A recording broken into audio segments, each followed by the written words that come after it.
Be the change you want to see in the world is a famous quote of the Mahatma Gandhiji.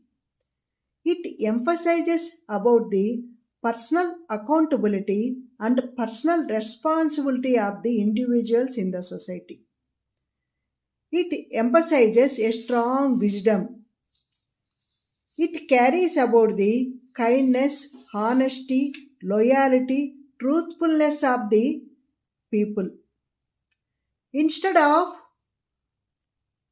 assuming for the change in the world around them, the change or the transformation has to come within.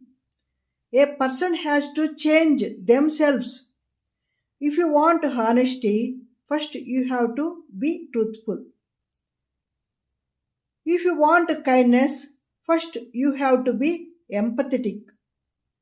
Nelson Mandela, even though has faced so many challenges from the oppressors, he has forgiven them.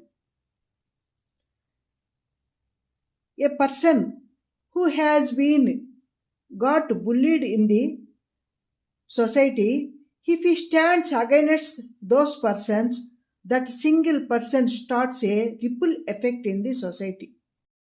Small actions, when multiplied by millions, transform the society. Thank you.